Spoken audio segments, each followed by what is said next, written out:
시정 4기 인수위원회 활동이 오늘 이제 끝났습니다. 예, 그렇습니다. 방금 인수위원장으로부터 43일간의 인수위 활동 내용을 지금 브리핑에서 했는데 이를 준비한 우리 도순구 간사님과 몇 말씀 나누겠습니다. 안녕하세요. 예, 안녕하세요. 예, 오늘 그 인수위원장님이 수고하신 분에 대한 명단을 일일이 할 줄 알았더니 몽뚱그려서 모두가 수고하셨다고 이렇게 했는데 우리 도순구 간사님이 사실은 총대를 메고 마지막까지 백서까지 준비하느라고 애를 많이 쓰셨습니다. 예, 고맙습니다. 예, 수고 많이 하셨고, 자, 시정 4기의 이제 공약 사항을 인수위원회에서는 이제 이게 다듬어서 검토를 잘해가지고 이제 제안하는 거잖아요. 예, 그렇습니다. 근데 제목을 뭘로 타이틀로 잡았습니까? 시정 4기는? 시정 4기의 비전은 창조와 도전의 미래 전략 수도 세종으로 잡았습니다. 그렇게 하고 이제 목표는 이제 5개의 그 목표를 두었어요. 그것이 이제 첫 번째가 과학기술 육성 자족 경제 도시. 두 번째가 삶이 여유로운 문화예술 도시. 세 번째가 모두가 행복한 의료 복지 도시. 네 번째가 창의 인재 양성 교육 특구 도시. 그리고 마지막으로 5번째가 시민과 만드는 한글 사랑 도시. 이렇게 요 5가지의 목표의 지향점을 두고 결국 이것을 전체적으로 우리가 잘 관리해서 이 창조와 도전의 미래전략 수도 세종이라고 하는 비전을 완성하겠다는 그런 구상을 가졌습니다. 우선 시청에 들르면 한글 사랑도시 느낌이 물씬 나는 장소가 5층에 있더라고요. 예, 그렇습니다. 그래서 세종대왕이 딱 앉아 있고 우리 세종을 상징하는 아주 그런 좋은 자리로, 이게 도서관이거든요. 그래서 시민들이 누구나 이제 와서 볼 수 있는 곳이 됐는데, 뭐 이제 비전을 뒷받침할 이 목표는 이제 시정 4기가 꾸준하게 해 나가야 될 일이 되겠습니다. 그렇습니다. 근데 좀 재미있게 아까 들은 것은 세종시에 살면서 실거주자인데 아직 내 집을 가지 못한 분들이 생각보다 많아요. 맞습니다. 거의 한 50% 정도가 없다고 하거든요. 거기에 대한 어떤 정책은 어떻게 가다듬었습니까?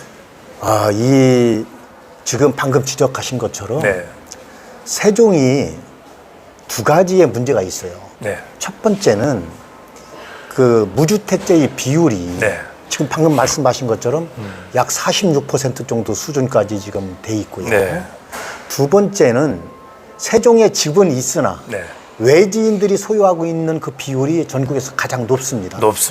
그래서 이 2가지 문제를 해결하는데 좀 중점을 두고 그래서 이제 청약 제도를 좀 개선해야죠. 바꾼다 그랬죠. 예, 그렇습니다. 청약 제도를 개선하는 것이 있고요. 이제 두 번째는 이 청년들이 문제가 뭐냐면은 이 주거비 부담이 너무 많은 거예요. 이게 이제 세종이 평균 연령 36.9세라고 하는 아주 젊은 도시인데 이 젊은 세대들이 이쪽 행복 도시에서 원룸이라도 좀 하나 거기서 거주를 하려고 하면 주거비가 월 70만 원 정도 들어갑니다. 임대료 50만 원, 관리비하고 기타 부대 비용에서 70만 원 들어가거든요. 그런 부분들에 대해서 우리 최민호 시정은 좀 이 공격적인 그러한 좀 정책을 펴나가겠다. 라고 하는 그런 생각이 있습니다. 그럼 대표적으로 공격적으로 한다는 것은 한번 사례로 한번 얘기할 수 있습니까? 예를 들면요. 지금 이제 이 청약 제도를 좀 완전히 근본적으로 좀 바꾸어서 실거주자, 세종에 거주하시는 실거주자한테 돌아가는 그 포션이 약 80% 정도까지 최대 돌아가게끔 하겠다. 그러면은 그만큼 굉장히 높아요. 그렇습니다. 그렇게만 된다면 우리 세종 무주택자이신 세종 시민들이 집을 마련하는데 훨씬 큰 도움이 될 것이다. 이렇게 보고 있습니다. 그리고 세종시가 어느 지역보다도 이제 한 2년 전에 아주 뜨거웠던 부동산 열기가 아주 뜨거워서 가격이 많이 올라갔잖아요. 근데 지금은 또 뜨겁게 내려가가지고 맞습니다. 예, 예. 한없이 지금 뭐 내려가고 있는 중인데 이것이 이제 다 어떤 규제 때문에 그렇거든요. 네, 그렇습니다. 그래서 이름하여 부동산 뭐 트리플 규제다 그러는데 네, 네, 네. 그거 어떻게 해제할 방법이 없나요?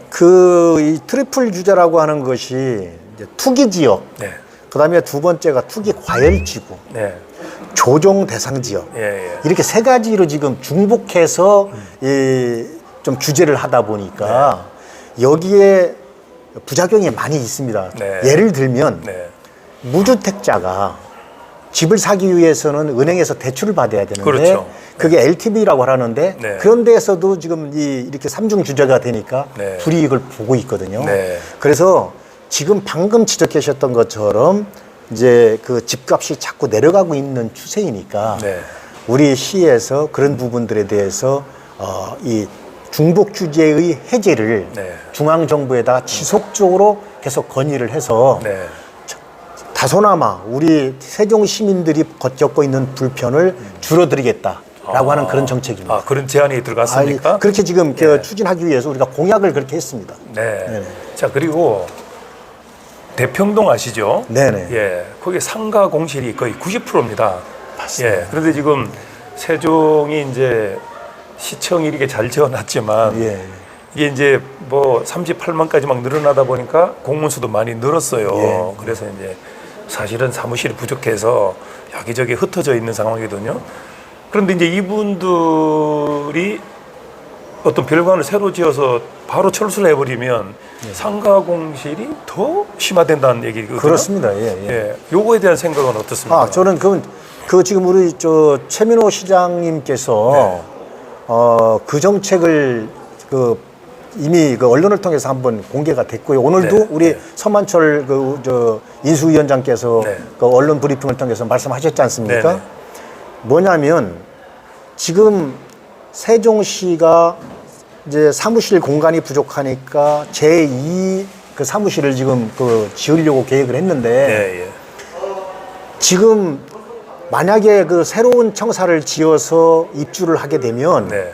지금 그 공간만큼 네. 더 공실이 많이 생기지 않습니까? 네, 네. 근데 그런 것을 없애기 위해서 물론 그 청사라고 하는 것이 부족하면 공간 확보해야 되는 것은 맞지만 네. 지금처럼 어려운 시기에 해야 될 것은 아니다라고 해서 그것을 좀 유보시켜 놓는 그런 액션을 취하려고 하시는 겁니다.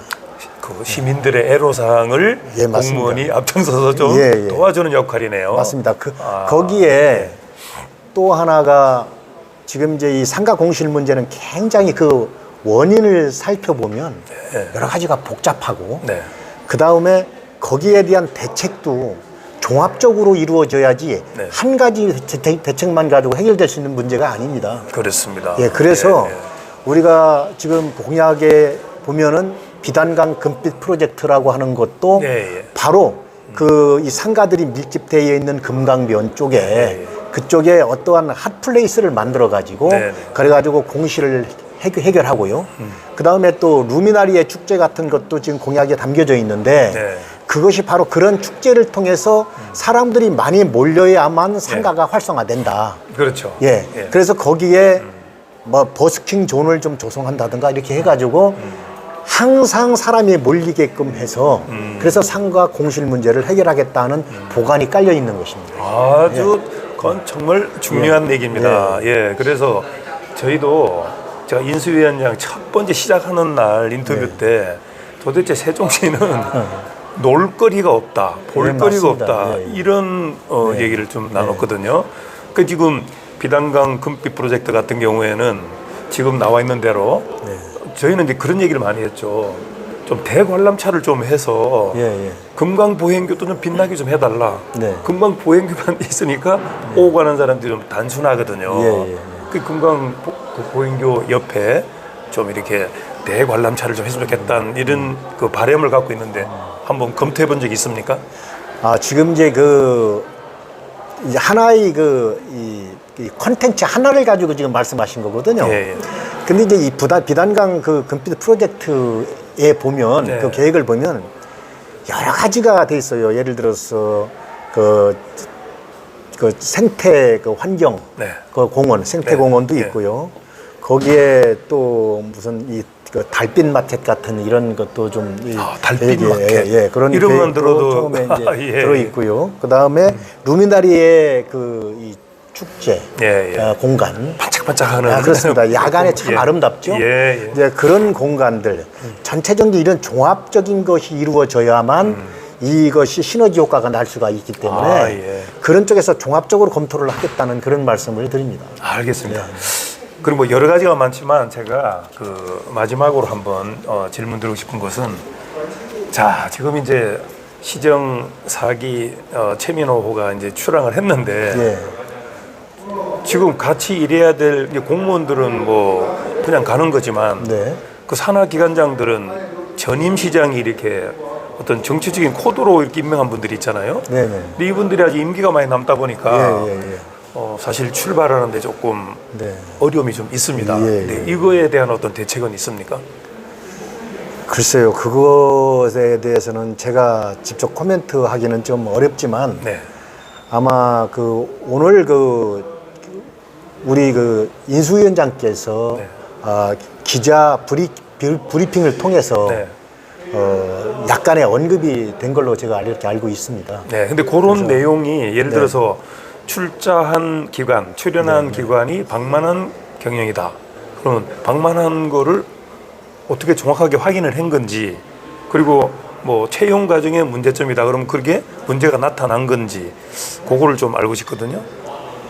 물론 우리 그 인수위원회에서 그런 부분들에 대해서 좀 확인을 한 부분도 있죠. 당연히 있는데, 뭐 그것 구체적으로 제가 이 자리에서 말씀드리는 것은 좀 적절치 않다고 보고요. 다만 저는 이렇게 생각을 합니다. 어쨌든 그 새로운 4기 시정이 출범을 했지 않습니까? 그러면 4기 시정의 최민호 시장하고의 철학이 좀 맞는 그런 같은 그러한 인식과 견해를 가지고 있는 그런 공공기관장들이 이 일을 앞으로 이렇게 이 서포트 하는 것이 그것이 좀 맞겠다라고 하는 생각을 가지고 있습니다. 그리고 이제 인수위원회가 43일간 진행되는 과정에서 어떤 시민들이 이렇게 창의적인 제안을 많이 했다 그랬거든요. 뭐 건수로 봐서는 뭐 328건이라 이렇게 얘기를 하는데, 근데 이 중에는 어떤 3기 시정에서 잘못됐다고 하는 어떤 그런 보도도 아마 제안을 했을 수도 있거든요. 뭐 그런 내용은 혹시 우리 도승우 간사님은 접한 거 있습니까? 쉽게 해서 제보성 이런 내용. 요번에 그 시민들께서 많은 정책 제안을 해주셨어요. 그랬는데 그 정책 제안된 내용을 보면은 그 중에 우리가 정말 참 날카로운 지적이다 라고 하는 그런 부분들도 있고요. 또 그 현장을 나가서 보면서 이 현장에서 직접 종사하시는 분들께서 이 제안해 주신 그런 의견들도 있습니다. 물론 그래서 현장을 많이 나갔더라고요, 보니까. 그렇습니다. 현장을 많이 나갔는데 이제 그런 부분들에 대해서 실제로 현장에서 이 종사하시는 분들의 의견을 들어보니까 우리 인수위원들이 몰랐던 그런 부분들이 좀 나타난 것들도 좀 있습니다. 사실은. 예를 들어서 뭐 환경 분야 같은 경우에 여러 번 이게 나가서 확인하더라고요. 환경 분야에서도 있고요.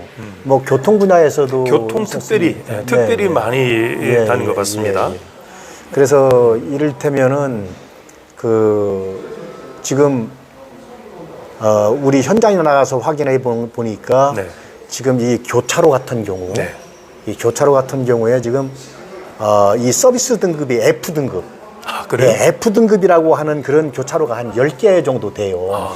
그런데 이제 그 F등급이라고 하면 한번 그 교차로를 통과하는데 220초 이상 걸리는 곳이라고 이렇게 생각하시면 좀 이해가 좀 빠르실 겁니다. 아마 이제 그런 부분들이 좀 있는데. 이 사거리 교차로 같은 경우에는 이게 신호 다 바뀌는 것이 뭐 길게는 360초짜리도 있고 또 뭐 200 몇 초짜리도 있는데 그러니까 몇 번의 신호에 그 신호- 의해서 가느냐. 그 신호 주기를 말씀드리는 게 아니고 예, 예. 그 차를 몰고 그 교차로를 통과하는데 걸리는 시간이 이 정도면 그렇게 밀리는 건 아닌데? 아니 그러니까요. 그런 예. 데가 예. 그 이상 걸리는 220초 이상 걸리는 데가 그런 교차로가 이상 걸리는 교차로가 10군데나 10군데 정도나 되더라. 어떻게 해결합니까, 거기는? 그런 것은 이제 그래서 저희들이 우리 인수위에서 제안한 것이 예. 지금 현재 이 신호등이 고정식으로 돼 있어요. 그렇죠. 고정식. 그러니까 예. 왜 이제 예를 들면 동서 방향으로 지나가는 차량이 많은 시간이 있을 거 아닙니까? 그렇습니다. 어떤 경우에는 또 남북 방향으로 있는 그 차가 지나가는 차량이 네, 많은 시간이 네, 있고 그렇습니다. 이게 탄력적으로 신호가 그 시간에 맞춰서 교통량에 맞추어서 이 신호 주기를 좀 바꿔주면 되는데 지금은 그렇지 않고 고정식으로 딱 픽스돼 있습니다. 거기 이제 가변시킬 수 있는 예, 그런 예. 설비를 할 수 있는 거죠. 그렇습니다. 근데 그거를 우리가 그 시스템 보안을 통해서 네. 그거를 바꿀 수가 있어요. 예, 그래서 그게 개선돼야 되겠습니다. 예, 그래서 그러한 개선 대책을 저희들이 이 공약에 담아가지고 개선해 줄 것을 요청을 한 것입니다. 네. 우리가 이제 세종시가 처음에 태동 당시에 예. 이렇게 이제 도로를 어떻게 설계할 것인가 하는 그 학자들 얘기를 좀 쭉 들어봤거든요. 네네. 그분들은 세종은 특별한 도시니까 예, 예. 사람이 좀 걸어 다닐 수도 있고 예. 자전거도 좀 타고 다니고 그리고 승용차들은 좀 양보하는 그런 거를 많이 했더라고요. 네. 예, 그렇게 조화를 이루는 곳을 하자 그랬는데 그게 조금 시대가 좀 지나다 보니까 예. 좀 안 맞는 것 같아요, 그게. 네. 예, 그래서 그것도 개선해야 될 문제라고 저는 생각을 합니다. 네. 예. 자, 그러면 이제 인수위 이번 백서를 만든 도순구 간사 입장에서 마지막으로 우리 세종 시민들에게 인사 말씀하는 걸로 해서 마무리하겠습니다. 예, 세종 시민 여러분 대단히 감사합니다. 저희 인수위원회가 지난 43일간 20명의 그 인수위원들이 여러 가지 제안을 받고 최민호 시장의 공약을 한번 다듬는 그런 과정을 거쳤습니다. 앞으로 이 공약들이 차질 없이 이행되도록 이미 시 집행부에다가 저희들이 좀 주문을 했고요. 앞으로 이 공약들이 차질 없이 이행만 된다면 정말 우리 이 세종시가 미래 전략 수도로서 그 역할을 다할 것이라고 기대를 하고 있습니다. 세종 시민 여러분들께서도 많은 그 성원과 그리고 또 필요할 때는 질책도 또 격려도 함께 해주시기를 기대하겠습니다. 대단히 감사합니다. 네, 이제 잠시 후에 11시에는 시청 대회의실에서 회단식을 또 하게 되는데, 네, 그렇습니다. 예, 인수위원장, 인수위원, 또 뭐 자문위원, 많은 분들이 이렇게 43일간 고생을 하셨는데 그 결실이 잘 맺어지기를 기원하면서 마치도록 하겠습니다. 말씀 감사합니다. 아이고 대단히 감사합니다. 예.